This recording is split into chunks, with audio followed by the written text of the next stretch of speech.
Tarih, büyük zaferlerin ve trajik kayıpların iç içe geçtiği bir arenadır. Birinci Kosova Savaşı'nda Osmanlı Devleti Balkanlardaki hakimiyetini kanıyla perçinlerken, zaferin mimarı Sultan Murat Hüdavendigar'ı savaş meydanında şehit vermişti.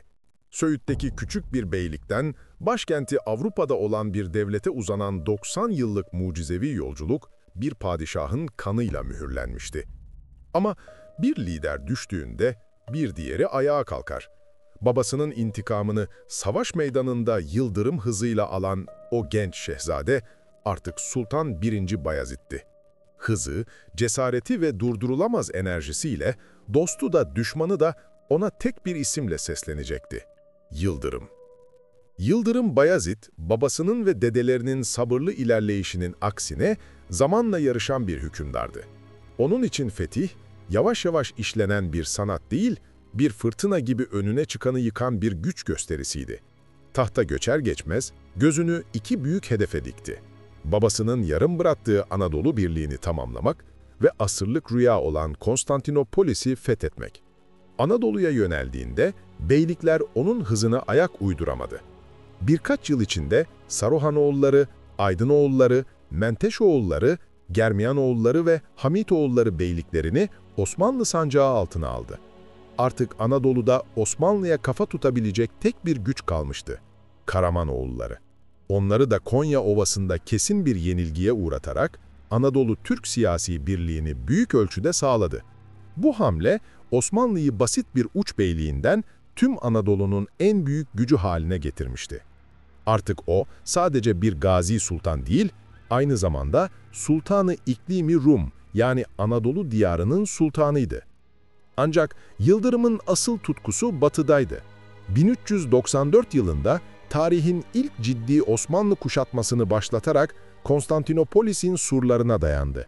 1000 yıllık Bizans İmparatorluğu artık başkentinin duvarları arasına sıkışmış, nefes alamaz hale gelmişti. Bu cüretkar kuşatma tüm Avrupa'yı dehşete düşürdü. Papa'nın çağrısıyla Avrupa'nın en kibirli, en asil şövalyeleri, Fransızlar, İngilizler, Almanlar, Macarlar, Balkan uluslarıyla birleşerek tarihin en görkemli Haçlı ordularından birini oluşturdular. Amaçları sadece kuşatmayı kırmak değil, Türkleri Avrupa'dan sonsuza dek söküp atmaktı. 1396 yılında Nibolu Kalesi önlerinde iki ordu karşı karşıya geldi. Kendilerinden o kadar emindiler ki Haçlı komutanları gök kubbe üzerimize yıkılsa onu mızraklarımızla tutarız diyerek böbürleniyordu. Ancak Yıldırım Bayezid'in askeri dehası Haçlıların kibrinden daha büyüktü. Pusuya düşürdüğü ağır zırhlı ve disiplinsiz şövalye ordusunu Tuna Nehri'ne doğru sürerek imha etti. Nibolu zaferi Osmanlı tarihinde bir dönüm noktasıydı. Sırp Sındığı ve Kosova'dan bile daha büyük, daha ezici bir zaferdi. Yıldırım Bayezid artık sadece bir sultan değil, tüm Avrupa'nın korkuyla andığı bir efsaneydi. Abbasi halifesi ona sultan unvanını resmen verdi. O, gücünün mutlak zirvesindeydi. Durdurulamaz görünüyordu. Ama tarih, en parlak zirvelerin hemen ardında en derin uçurumları saklar. Yıldırım'ın bilmediği şey, doğudan, kendi fırtınasından daha büyük, daha yıkıcı bir kasırganın yaklaştığıydı. Adı, tek başına orduları titreten bir isimdi: Timur. Tarihin gördüğü en acımasız ve en parlak askeri dehalardan biri. Cengiz Han'ın soyundan geldiğini iddia eden, fethettiği şehirlerdeki kellelerden kuleler yapan, Çin'den Delhi'ye, Moskova'dan Şam'a uzanan devasa bir imparatorluk kurmuş bir fatih. Ve şimdi bu iki yenilmez hükümdar, iki cihan fatihi Anadolu'nun dar gelen topraklarında karşı karşıya gelmek üzereydi. Çatışmanın fitilini birbirlerine sığılan düşman beyler ve aralarındaki hakaret dolu mektuplaşmalar ateşledi. Her ikisi de kendi egemenliğini mutlak görüyor, diğerini bir tehdit olarak algılıyordu. Timur, Yıldırım'dan Anadolu beyliklerine topraklarını iade etmesini ve kendisine tabi olmasını istiyordu. Yıldırımsa Nibolu zaferinin sarhoşluğuyla bu talepleri küçümseyerek reddetti. Kaçınılmaz son yaklaşıyordu. İki Türk ordusu tarihte ilk kez bu kadar büyük bir ölçekte birbirinin kanını dökmek için hazırlanıyordu. Tarih 28 Temmuz 1402. Yer Ankara yakınlarındaki Çubuk Ovası. Bir yanda Timur'un filli süvarileriyle desteklenmiş, sayısız savaşta pişmiş, disiplinli ve sadık ordusu. Diğer yanda Yıldırım'ın, içinde babalarının topraklarını zorla elinden aldığı Anadolu beylerinin askerleri ve saf değiştirmeye hazır Tatarların da bulunduğu karma ordusu. Savaş başladığında felaket gecikmedi. Yıldırım'ın ordusundaki Tatarlar ve Anadolu askerleri Timur'un saflarına geçti. Osmanlı ordusu merkezden ihanete uğramıştı. Yıldırım gün boyu sadık Yeniçerileri ve Sırp vasallarıyla kahramanca savaşsa da çember daralıyordu. Günün sonunda Avrupa'yı titreten Yıldırım savaş meydanında esir düştü. Bu sadece bir yenilgi değildi. Bu bir devletin çöküşüydü. Nibolu'nun kahramanı şimdi Timur'un esiriydi. Timur, Yıldırım'ın birleştirdiği tüm Anadolu beyliklerini yeniden kurdu. Osmanlı Devleti 11 yıl önce fethettiği topraklara neredeyse Orhan Gazi dönemindeki sınırlarına geri dönmüştü. Onlarca yıllık emek, kan ve zafer tek bir günde heba olmuştu. Yıldırım Bayezid, esaretin utancına dayanamayarak bir yıl sonra vefat etti. Ardında ise sadece yıkılmış bir devlet değil, aynı zamanda taht için birbirine düşmüş 4 oğul bırakmıştı. Süleyman, İsa, Musa ve Mehmet. Osmanlı Devleti tarihindeki en karanlık döneme giriyordu. Adı Fetret Devri. Fetret, yani kargaşa, anarşi ve kesinti dönemi. Tam 11 yıl boyunca Osmanlı toprakları bir iç savaş cehennemine döndü. Bayezid'in 4 oğlu, babalarının paramparça olmuş mirasını birleştirmek yerine onu ele geçirmek için birbirleriyle kıyasıya bir mücadeleye girişti. Bu, sadece bir taht kavgası değil, aynı zamanda devletin ruhu için verilen bir savaştı. En büyük oğul Süleyman Çelebi, Rumeli'de, Edirne'de tahtını ilan etti. Ancak ayakta kalabilmek için Bizans'a ve Venediklilere acı verici tavizler vermek zorunda kaldı. Balkanlarda kazanılan toprakların bir kısmı geri veriliyor, Osmanlı'nın onuru zedeleniyordu.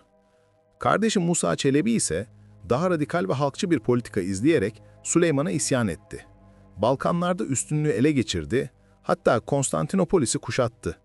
Ancak sert ve acımasız yönetimi hem halkı hem de beyleri ondan soğuttu.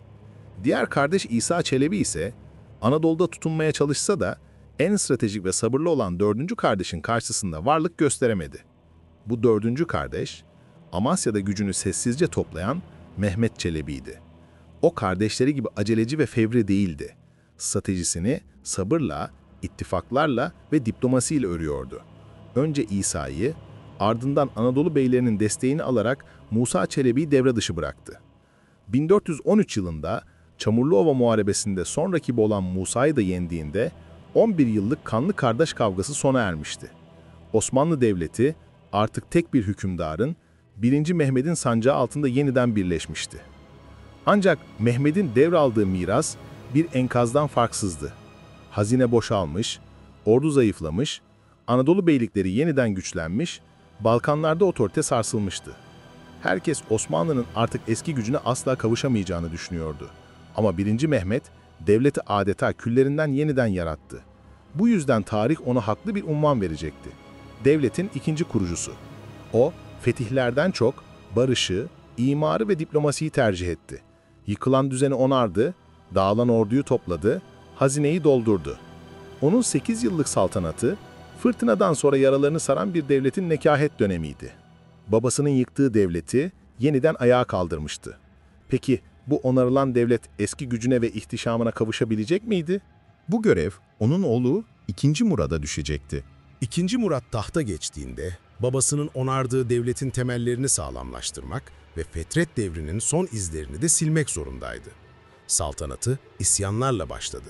Timur'un serbest bıraktığı ve amcası olduğunu iddia eden Düzmece Mustafa'nın isyanını bastırmak zorunda kaldı. Ancak asıl mücadele yine Balkanlarda verilecekti. Avrupa, Fetret devrinde kaçırdığı fırsatı bu genç sultan döneminde yakalayabileceğini düşünüyordu. Macaristan Krallığı'nın efsanevi komutanı János Hunyadi, liderliğinde yeni bir Haçlı ittifakı doğurmuştu. 2. Murat, Balkanlarda yıllarca süren amansız bir mücadeleye girişti. Ancak yorgun düşmüştü. Sanata, edebiyata ve dine düşkün olan bu sultan barış istiyordu. 1444'te Macarlarla Edirne-Segedin Antlaşması'nı imzalayarak tahtı 12 yaşındaki oğlu 2. Mehmet'e bıraktı ve Manisa'ya çekildi. Bu Avrupa için bulunmaz bir fırsattı. Antlaşmayı bozan Haçlılar dev bir orduyla Osmanlı topraklarına saldırdı. Devlet büyükleri ve ordu paniğe kapıldı. Genç padişah 2. Mehmet tarihe geçecek o meşhur mektubu babasına yazdı. Eğer padişah siz iseniz gelip ordunuzun başına geçin. Eğer padişah ben isem size emrediyorum gelip ordumun başına geçin. Bu çağrı üzerine 2. Murat inzivasından çıkarak yeniden ordunun başına geçti. 1444 yılında Varna'da kendisinden çok daha kalabalık olan Haçlı ordusunu taktik bir dehayla tuzağa düşürerek yok etti. Varna zaferi Nibolu kadar önemliydi. Osmanlı'nın Balkanlardan atılamayacağını bir kez daha kesin bir dille kanıtlamıştı. Ancak Haçlılar son bir kez daha şanslarını deneyecekti. 1448'de tam 59 yıl sonra yine aynı ovada Kosova'da Osmanlı ordusunun karşısına dikildiler. İkinci Kosova zaferi Balkanlardaki Haçlı umutlarını tamamen bitiren son darbe oldu. Osmanlı'nın Balkan hakimiyeti artık sorgulanamazdı. Fetret'in gölgesi tamamen dağılmış, devlet eskisinden bile daha güçlü bir şekilde ayağa kalkmıştı. Ancak bu zaferlerin arkasında giderek büyüyen ve devletin kaderinde kilit rol oynayacak bir güç vardı. Yeniçeri Ocağı. Savaşların kazanılmasında en büyük paya sahip olan bu elit birlikler artık kendi güçlerinin farkına varmaya başlamıştı. 2. Murat döneminde yaşanan Buçuktepe isyanı, tarihteki ilk Yeniçeri isyanı olarak bu gücün ne kadar tehlikeli olabileceğinin de ilk sinyaliydi. Onlar imparatorluğun en keskin kılıcıydı ama her an sahibine dönebilecek bir kılıç. 2. Murat, devleti uçurumun kenarından almış, yeniden bir cihan devleti haline getirmiş ve görevini tamamlamıştı. Huzur içinde ölürken ardında bıraktığı genç bir adam vardı. Tahtı bir kez denemiş, tecrübesiz bulunarak indirilmiş, hırsı ve zekasıyla herkesi hem korkutan hem de hayran bırakan o genç adam. 2. Mehmet. Onun aklındaysa babasının Balkan zaferlerinden çok daha fazlası vardı. Çocukluğundan beri tek bir rüya, tek bir tutkuyla yanıp tutuşuyordu. Peygamberin müjdelediği, imparatorların rüyası, çağ açıp çağ kapatacak o şehir. Konstantiniye. Dünya, bir çağı kapatıp yenisini açacak o büyük fırtınaya hazırlanıyordu. Ve o fırtınanın adı Fatih olacaktı.